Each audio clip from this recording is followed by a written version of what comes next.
Hi everyone, in this video here we're looking at collinear points, and collinear points are simply 3 points like what we've got here, and they are collinear if they can be drawn on the same line. And so just to sort of get an idea of what we're doing with this example, I might just plot these on our graph.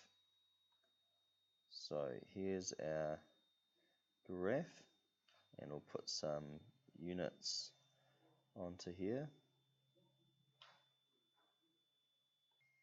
Okay, so there's my graph, and now we'll put the points on.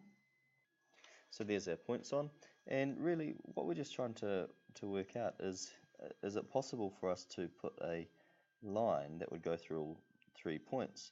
It's sort of looking very informally here. It looks like maybe there is something. If I played around with that line enough, I might be able to find a line that goes through all 3. But we want to investigate this algebraically.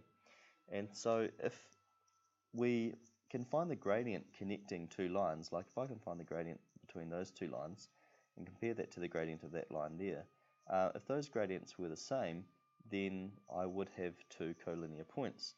So really I want to look at the gradient, so this is A, B and C, so I want to look at the gradient of A and B, and then also look at the gradient of B and C.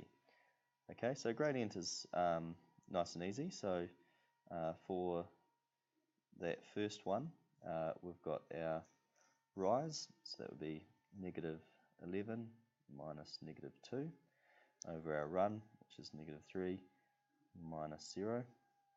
So that's going to be negative 9 over negative 3. So our gradient for that line in here is positive 3. So let's look at the gradient for our other part.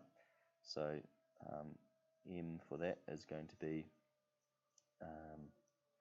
our x value minus our other, minus our other value over our run. So that's going to be 0 minus 2.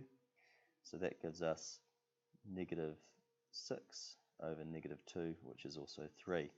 So because those two gradients are the same, that means that our line that connects with the gradient up here is the same as the gradient here, and so in theory you should be able to fit a straight line to it.